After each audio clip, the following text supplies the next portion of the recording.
Hello student, स्वागत है आपका एचपी क्लासेज में। अब तक हमने 4 एक्सरसाइज क्या कर लिए, कंप्लीट कर ली है। कौन कौन एक्सरसाइज हमने कंप्लीट कर ली है? डिफरेंशिएशन, इनवर्स ट्रिग्नोमेट्री, मैट्रिक्स और डिटरमिनेंट। ये चारों एक्सरसाइज क्या कर लिए हमने, कंप्लीट कर ली है। और ये जितनी भी एक्सरसाइज है, ये चारों एक्सरसाइज हमारी 40 प्लस वीडियो में क्या है, कंप्लीट हो गई है। तो आज हम नेक्स्ट एक्सरसाइज की बात करेंगे। और सबसे बड़ी बात है कि ये जितनी भी एक्सरसाइज मैंने आपको पढ़ाई है, ये हिंदी प्लस इंग्लिश दोनों मीडियम में उपलब्ध है। यदि आप हिंदी में और इंग्लिश में दोनों तरफ से आप क्या करते हैं, दोनों तरह से क्या कर सकते हैं, समझ सकते हैं। तो आज हम बात करेंगे किसकी, सदिश बीजगणित की। किसकी बात करेंगे हम? वेक्टर अलजेब्रा की आज हम क्या करेंगे, बात करेंगे। तो मैं आपको किसी भी एक्सरसाइज पढ़ाने से पहले मैं क्या बताता हूँ, आपको उसके बेसिक बताता हूँ कि इस चीज में जो बेसिक चीजें काम आएगी वो क्या क्या है। तो आज हम बात करते हैं वेक्टर अलजेब्रा की। क्या बात करते हैं हम? वेक्टर अलजेब्रा की बात करते हैं। तो सबसे पहले वेक्टर अलजेब्रा की दो फिजिकल क्वांटिटीज होती है। क्या होती है? दो फिजिकल क्वांटिटीज।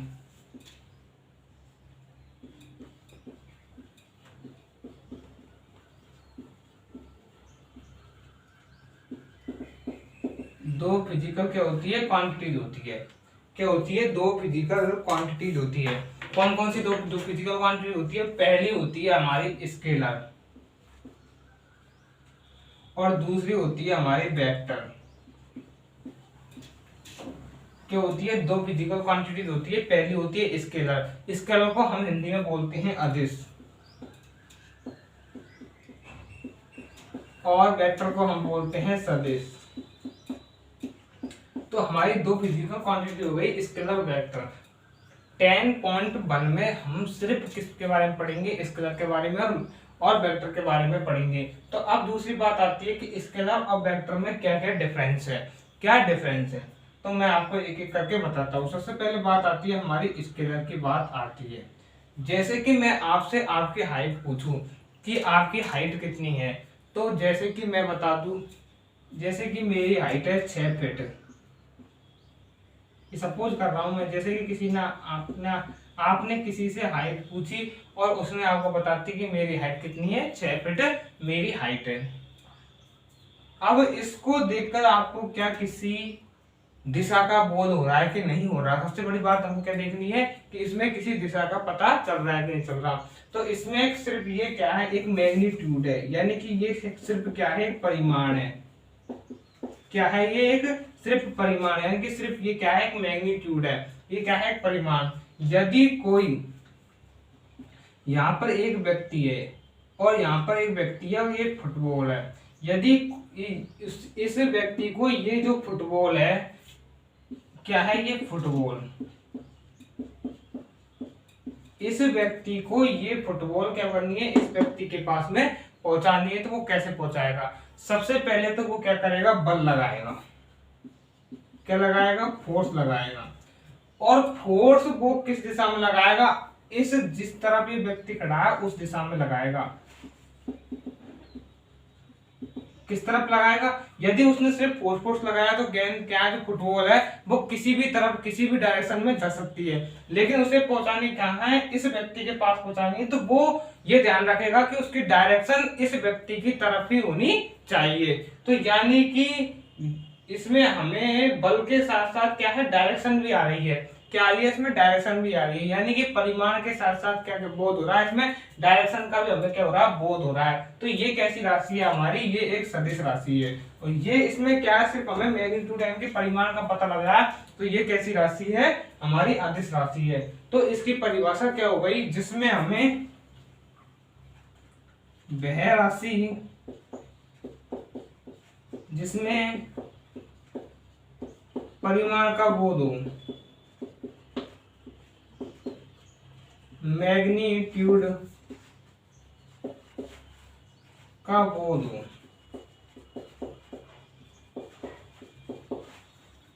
क्या होती है इसकी राशि? जिसमें सिर्फ केवल परिमाण है कि मैग्नीट्यूड का बोध हो। और सदिश राशि क्या होती है? क्या होती है सदिश राशि? वह राशि जिसमें परिमाण के साथ साथ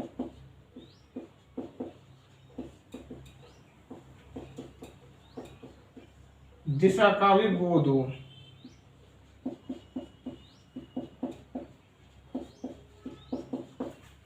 मैं बता देता हूँ दोबारा, दो इसकी फिजिकल क्वांटिटीज होती है। पहली कौन सी होती है, स्केलर, और दूसरी कौन सी होती है हमारी वेक्टर। स्केलर को हिंदी में क्या बोलते हैं, अदिश बोलते हैं। जैसे कि इसमें क्या होती है, सिर्फ क्या होता है, इसमें एक परिमाण होता है। क्या होता है, सिर्फ इसमें एक परिमाण होता है, एक मैग्नीट्यूड होता है। और इसमें क्या होता है, मैग्नीट्यूड के साथ साथ इसमें क्या होती है, एक डायरेक्शन भी होती है। मैंने आपको ये उदाहरण देकर समझाया। तो ये क्या हो गई, हमारी दोनों राशि हो गई। अब हम इनके एग्जाम्पल देखते हैं कि इसमें कौन कौन सी राशि आती है और इसमें कौन कौन सी राशि आती है।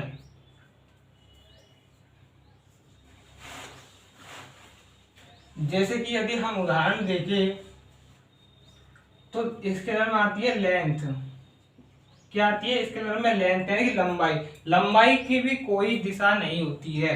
लंबाई सिर्फ क्या होता है, उसका परिमाण होता है। क्या होती है लंबाई में, सिर्फ एक मैग्नीट्यूड होता है।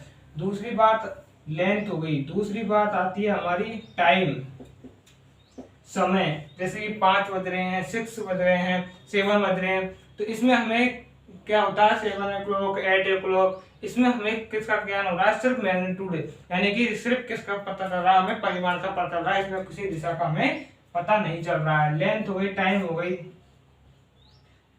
इसमें बात करते हैं वेक्टर में, जैसे कि त्वरण, एक्सेलरेशन। क्या है, एक्सेलरेशन। त्वरण क्या है, एक्सेलरेशन। यानी कि इसमें भी हमें किसका पता होता है, इसमें हमें डायरेक्शन का भी पता होता है। किसका पता होता है, इसमें हमें डायरेक्शन का भी पता होता है।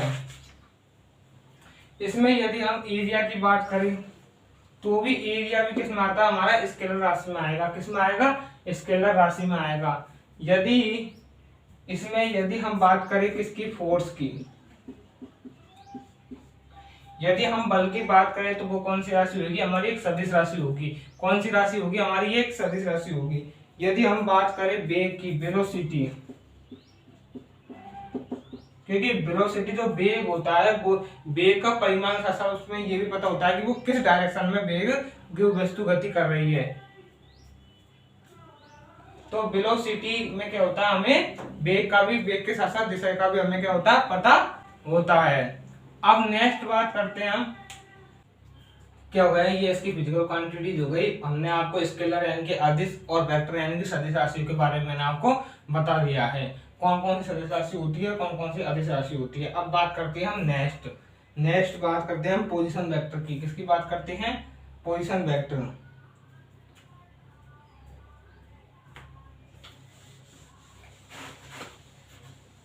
पोजीशन वेक्टर से पहले मैं आपको बता देता हूं कि हम सदिश को किस प्रकार से रिप्रेजेंट करते हैं, कि सदिश को किस प्रकार से हम रिप्रेजेंट करते हैं। सदिश को हम, सदिश में इसमें क्या होता है, ये कौन सा पॉइंट होता है, सदिश को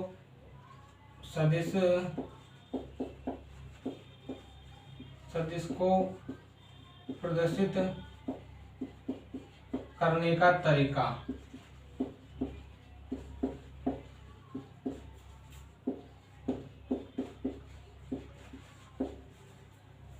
यानी कि सदिश को हम किस प्रकार से प्रदर्शित करते हैं। सदिश को हम निम्न प्रकार प्रदर्शित करते हैं। इसको हम एक तीर के द्वारा दर्शाते हैं। इसमें ये कौन सा पॉइंट होता है, ये इसका इनिशियल पॉइंट। कौन सा पॉइंट होता है, ये इसका इनिशियल पॉइंट यानी कि प्रारंभिक बिंदु।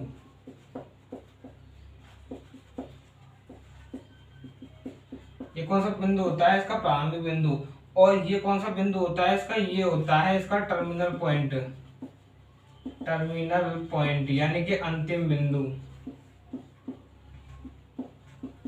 अंतिम बिंदु। क्या होता है, ये इसका इनिशियल पॉइंट होता है, ये इसका एक टर्मिनल पॉइंट होता है। और हम इसको इस प्रकार से प्रदर्शित करते हैं, जैसे कि यदि इसका ये ए है बिंदु और ये बिंदु बी है, तो हम इसको किस प्रकार से प्रदर्शित कर देंगे, ए बी वेक्टर से हम इसको प्रदर्शित करेंगे। कैसे प्रदर्शित करेंगे, हम इसको ए बी वेक्टर से इसको प्रदर्शित करेंगे। अब नेक्स्ट बात आती है हमारी कि यदि हमें वेक्टर का, इस ए बी वेक्टर का क्या निकालना, मैग्नीट्यूड। क्या निकालना हमने, मैग्नीट्यूड यानी कि परिमाण हमको निकालना है। तो किस प्रकार से निकालेंगे हम, परिमाण निकालने के लिए हम एक मॉडुलस का चिन्ह लगा देते हैं और अंदर क्या लिखते हैं, हम वेक्टर लिख देते हैं। क्या लिखते हैं, अंदर वेक्टर लिखते हैं। इस प्रकार से हम क्या निकालते हैं, इसका मैग्नीट्यूड निकालते हैं। क्या लगाते हैं, मॉडुलस का चिन्ह लगा के ए बी वेक्टर। तो ये क्या हो गया, इसका परिमाण हो गया। अब नेक्स्ट बात आती है हमारी position vector. Position vector. Position vector क्या होता है? पोजीशन वेक्टर को हम हिंदी में क्या बोलते हैं? स्थिति सदिश बोलते हैं। क्या बोलते हैं? हम हिंदी में इसको स्थिति सदिश बोलते हैं। इसको मैं आपको पोजीशन वेक्टर में जो इनिशियल हमने बताया कि इस वेक्टर में क्या होते हैं? 2 पॉइंट होते हैं, एक इनिशियल पॉइंट होता है, एक टर्मिनल पॉइंट होता है। इनिशियल पॉइंट का क्या मतलब है? प्राथमिक बिंदु, और टर्मिनल पॉइंट का क्या मतलब है? अंतिम बिंदु। तो पोजीशन वेक्टर में क्या होता है? जो इनिशियल पॉइंट होता है वो क्या होता है? इसका ओरिजिन होता है, यानी कि 0 0 0। क्या होता है इसका इनिशियल पॉइंट? 0 0 0। तो इसको मैं जैसे कि इसको एक डायग्राम समझाता हूँ। ये हमारी कौन सी अक्ष है? जेड अक्ष है, ये एक्स अक्ष है, ये वाई अक्ष है, और यहाँ पर कोई बिंदु P है जिसके कोऑर्डिनेट क्या है? एक्स वाई जेड है। तो ये क्या हो गया हमारा? ये OP, ये क्या है? O, ये क्या है? हमारा ओरिजिन है। इसको हमने R मान लिया। तो OP वेक्टर क्या हो गया? हमारा पोजीशन वेक्टर हो गया। क्या हो गया? OP वेक्टर क्या हो गया? हमारा स्थिति सदिश हो गया, क्योंकि इसका जो ये क्या हो गया? इसका ये हो गया इनिशियल पॉइंट, और ये क्या हो गया? इसका टर्मिनल पॉइंट। यानी कि जिसका प्रारंभिक बिंदु क्या हो? ओरिजिन हो, वो क्या होता है? हमारा पोजीशन वेक्टर होता है। क्या होता है? वो हमारा पोजीशन वेक्टर, यानी कि OP वेक्टर बराबर हमने किससे प्रेषित कर दिया? इसे R वेक्टर से प्रेषित कर दिया। यदि हमें इस पोजीशन वेक्टर का निकालना, मैग्नीट्यूड निकालना है, मैग्नीट्यूड निकालना है, तो मैग्नीट्यूड यानी कि परिमाण निकालना है, तो कैसे निकालेंगे? OP वेक्टर तो मैंने क्या कहा था? इसको क्या लगाते हैं? मॉडुलस का चिन्ह लगाते हैं, बराबर under root X square plus Y square plus Z square. ये क्या हो गया? इसका पोजीशन वेक्टर का परिमाण हो गया। क्या हो गया? पोजीशन वेक्टर का ये हमारा परिमाण हो गया। तो सबसे पहले पोजीशन वेक्टर क्या होता है? जिसका इनिशियल पॉइंट यानी कि प्रारंभिक बिंदु क्या होता है? इसमें 0 से 0 0 यानी कि ओरिजिन होता है। अब करते हैं नेक्स्ट बात।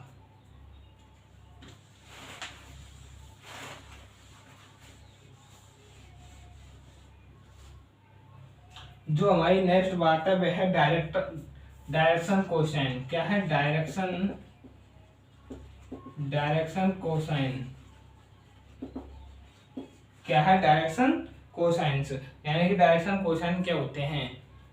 तो इसको मैं आपको एक डायग्राम से समझाता हूँ। ये हमारी क्या है? एक्स अक्ष है, ये हमारी वाई अक्ष है, और ये हमारी क्या है? जेड अक्ष है, और ये हमारा क्या है? स्थिति सदिश OP क्या है? हमारा स्थिति सदिश मैंने आपको बता दिया है। अब ये स्थिति सदिश यानी कि OP से जो एक्स अक्ष के साथ बना कोण होता है वो क्या होता है? अल्फा होता है, और वाई अक्ष के साथ बना कोण क्या होता है? बीटा होता है, और जेड अक्ष के साथ बना कोण क्या होता है? गामा होता है। एक्स अक्ष के साथ कौन सा कोण बन रहा है? अल्फा बन रहा है। वाई अक्ष के साथ कौन सा कोण बन रहा है? बीटा बन रहा है, और जेड अक्ष के साथ कौन सा कोण बन रहा है? हमारा गामा कोण बन रहा है। तो अल्फा बीटा और गामा, ये क्या है? गामा, ये क्या है? एंगल है। क्या है? ये एंगल। अब यदि मैं इनको कोस के साथ लगा दूं, क्या लगा दूं मैं?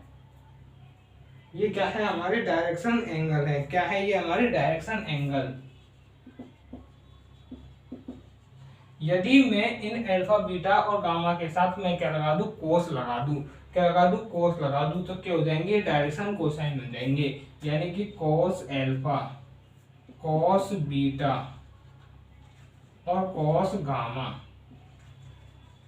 ये क्या हो गए? हमारे डायरेक्शन कोसाइन हो गए। अब यदि मैं इनका यहाँ से इस डायग्राम से मान निकालूं तो कैसे निकालूंगा? तो यदि मैं इस पे ऐसे लंब डालूं तो ये क्या है? हमारा x है, ये क्या है? हमारा y है, और ये क्या है? हमारा स्थिति सदिश r है। तो यदि मैं निकालूं cos अल्फा का मान निकालूं मैं, तो कैसे निकालूंगा? किसका मान निकालूं मैं? इसमें cos अल्फा का मान निकालूं तो cos अल्फा का मान होगा x/r। क्या होगा? cos अल्फा का मान x/r, और cos बीटा का मान क्या होगा? cos बीटा का मान होगा y/r, और cos गामा का मान क्या होगा? z/r। ये कैसे निकाल लिया मैंने? समकोण त्रिभुज इसमें जो डायग्राम में बन रहा है उससे मैंने क्या निकाल लिए? इसके मान निकाल लिए। अब मैं नेक्स्ट बात करता हूँ। इसको हम किससे प्रेषित करते हैं? इसको L से प्रेषित करते हैं, इसको M से प्रेषित करते हैं, और इसे N से प्रेषित करते हैं। क्या बात की मैंने? सबसे पहले अल्फा बीटा गामा क्या है? डायरेक्शन एंगल है, ये मैंने आपको बता दिया। एक्स के साथ बनता है अल्फा, वाई के साथ बीटा, और जेड के साथ गामा बनता है। ठीक है, मैंने इसमें cos alpha, cos beta, cos gamma समकोण त्रिभुज से मैंने आपको इसे निकाल लिया है। और L बराबर, इसको हम L से M और N से क्या करते हैं? इसको हम प्रदर्शित करते हैं। अब बात आती है हमारी नेक्स्ट। ये हो गए हमारे डायरेक्शन कोसाइन हो गए। अब नेक्स्ट बात आती है डायरेक्शन रेशियो होते हैं। डायरेक्शन रेशियो,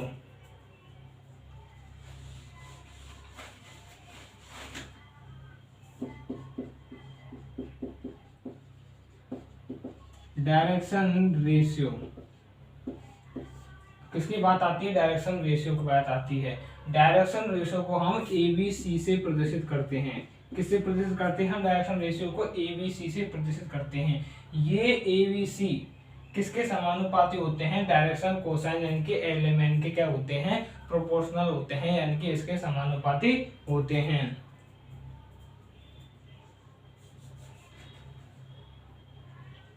तो डायरेक्शन रेशियो किसके समानुपाती होते हैं? हमारे डायरेक्शन कोसाइन के समानुपाती होते हैं। These are number A, B, C such that proportional to direction cosine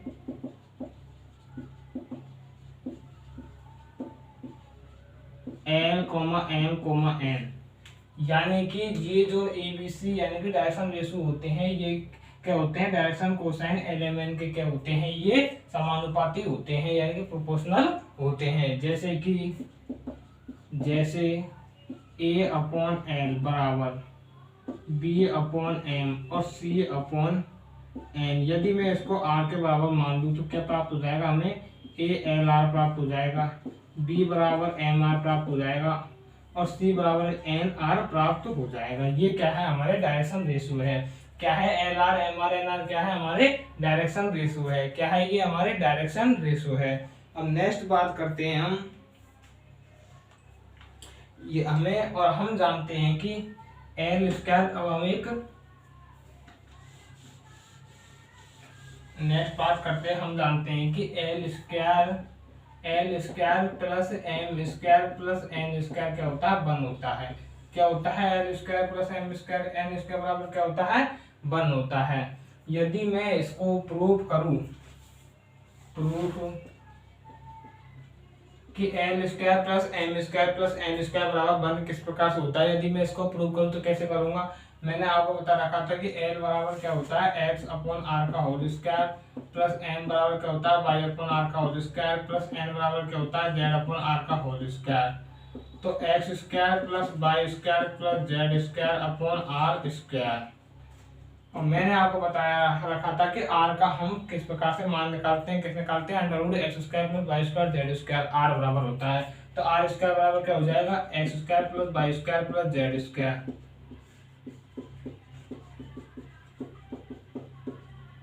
का होल स्क्वायर। इसका मान क्या हो गया? हमें 1 प्राप्त हो गया। यानी कि L square plus M square plus N square का मान क्या होता है? 1 होता है। ये हमने प्रूव कर लिया। अब करते हैं हम नेक्स्ट। अब हमारी बात आती है टाइप्स ऑफ वेक्टर की, यानी कि जो सदिश होते हैं वो कितने प्रकार के होते हैं। इसकी बात आती है हमारी टाइप्स ऑफ वेक्टर की, यानी कि सदिश के प्रकार। टाइप्स ऑफ वेक्टर,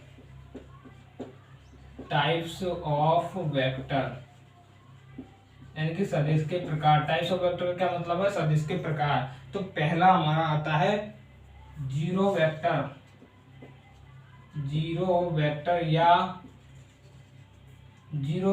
या इसे कह सकते हैं नल वेक्टर। क्या कह सकते हैं इसको हम? जीरो वेक्टर या नल वेक्टर। जीरो वेक्टर या नल वेक्टर क्या होता है? जिसका इनिशियल पॉइंट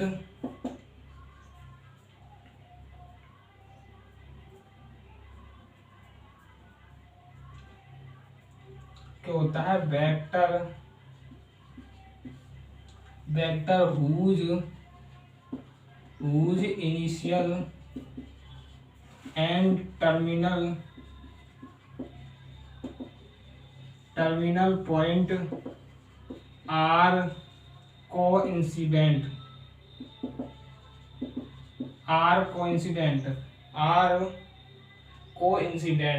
यानी कि जीरो वेक्टर क्या होता है? जीरो वेक्टर यानी कि वह वेक्टर जिसका इनिशियल एंड टर्मिनल, इनिशियल का मतलब क्या होता है? प्रारंभिक, टर्मिनल का मतलब होता है अंतिम बिंदु, आर कोइंसिडेंट यानी कि संपाती हो, यानी कि जो प्रारंभिक बिंदु और अंतिम बिंदु क्या हो? एक ही हो। जैसे कि ये इसका प्रारंभिक बिंदु अंतिम बिंदु एक ही है।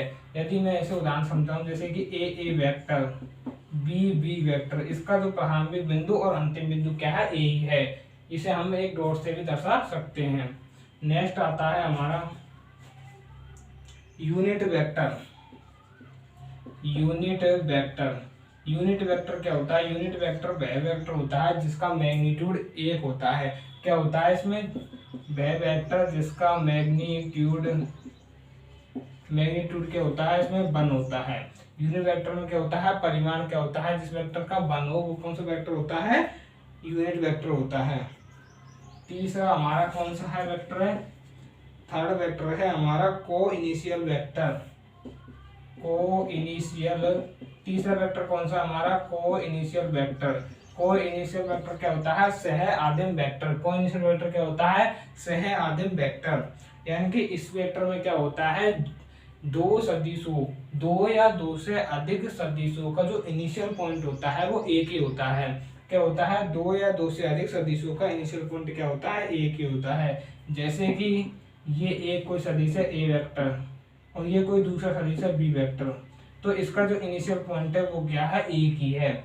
क्या है? एक ही है। वह सदिश जिसके दो या दो से अधिक, वह सदिश जिसका इनिशियल पॉइंट क्या होता है? एक ही होता है। नेक्स्ट बात करते हैं हम, फोर्थ सदिश कौन सा है हमारा? Collinear vector. कौन सा? Collinear collinear collinear vector. कौन सा vector? Collinear vector. Collinear vector को कहते हैं संरेख सदिश। संरेख सदिश, कोलिनियर वेक्टर यानी कि संरेख सदिश।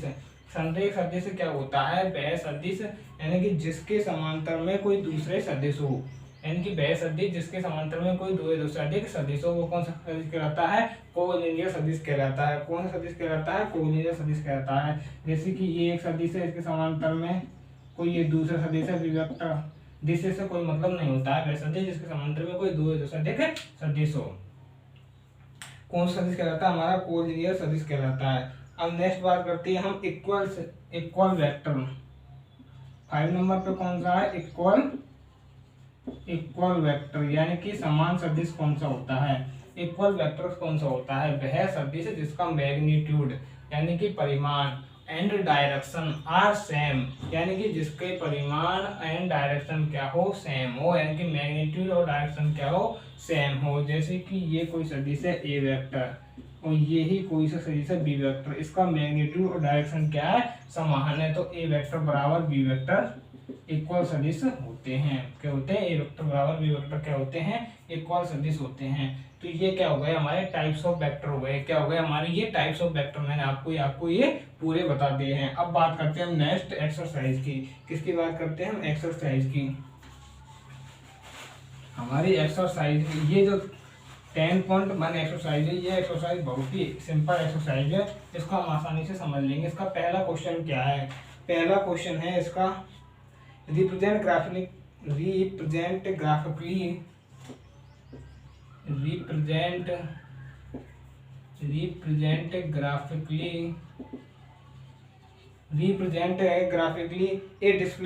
a displacement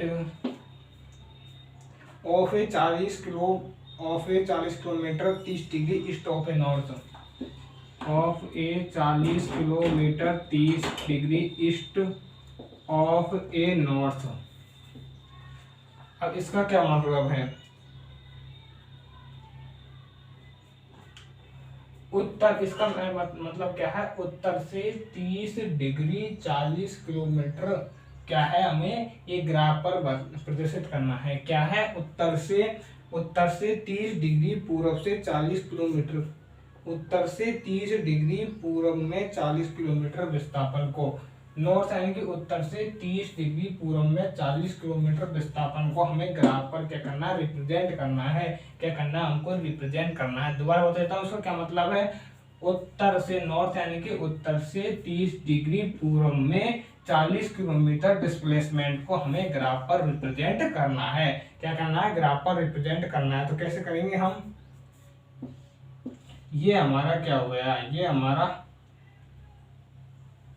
ये हमारी क्या है, फोर्थ डायरेक्शन है। क्या है हमारी, ये फोर्थ डायरेक्शन है। कौन कौन सी डायरेक्शन है हमारी, ये फोर्थ डायरेक्शन है। तो ईस्ट, वेस्ट, नॉर्थ और साउथ, ये क्या हमारी फोर्थ डायरेक्शन है।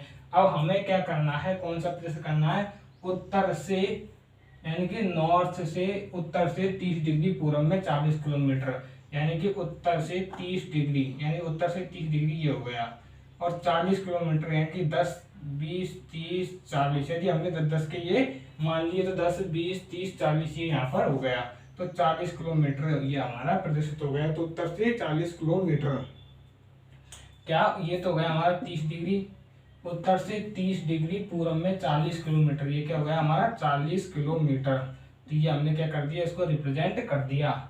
उत्तर से, दोबारा बता देता हूँ मैं, उत्तर से 30 डिग्री पूर्व में 40 किलोमीटर डिस्प्लेसमेंट को हमें किस पर प्रदर्शित करना है, ग्राफ पर प्रदर्शित करना है। तो ये हमारा क्या हो गया, हमारा उत्तर हो गया। आगे की विधि से हमने क्या कर दिया, इसको हल कर दिया। अब नेक्स्ट सवाल क्वेश्चन करते हैं हम। इस क्वेश्चन में हमें क्या करना है, इस क्वेश्चन में हमें स्केलर और वेक्टर बताना है कि ये कौन सी राशि अदिश है और कौन सी राशि सदिश है। जैसे कि 10 किलोग्राम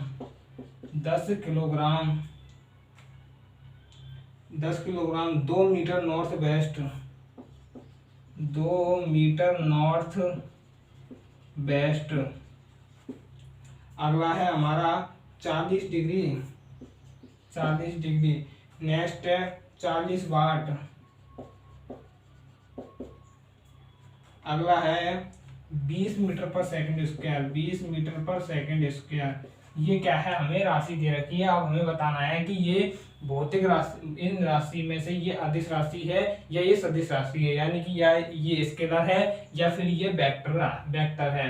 तो पहला आता है हमारा 10 किलोग्राम। इसमें हमें दिशा का बिल्कुल भी बोध नहीं हो रहा, तो ये कैसी राशि है, स्केलर, यानी कि ये क्या है, एक अदिश राशि है। क्या है, ये हमारी एक अदिश राशि है।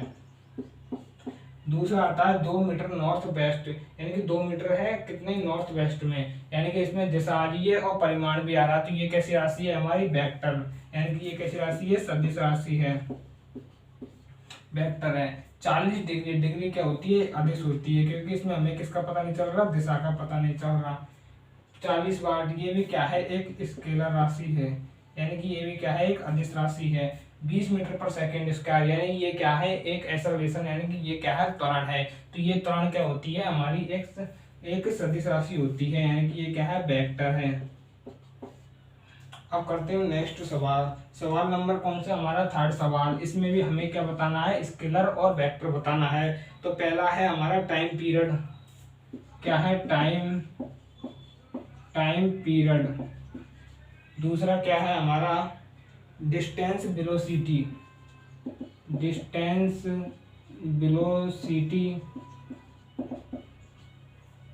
और क्या है, फोर्स और वर्क डन। पहला आता है हमारा टाइम पीरियड। टाइम पीरियड क्या होता है, एक अदिश राशि होती है, क्योंकि जो समय होता है उसमें हमें किसी भी दिशा का हमें क्या नहीं होता है, ज्ञान नहीं होता है। समय एक मैग्नीट्यूड होता है, उसमें सिर्फ परिमाण होता है। तो क्या हो गई, ये स्केलर हो गई। दूसरी आती है दूरी भी क्या होती है, एक अदिश राशि होती है, स्केलर राशि होती है, क्योंकि इसमें हमें सिर्फ दूरी किस डायरेक्शन में, इसका हमें क्या पता नहीं चलता है। तो कौन सी राशि हो गई, ये हमारी स्केलर हो गई। अब आती है वेलोसिटी में क्या है, हमें दिशा का पता रहता है, वेग का।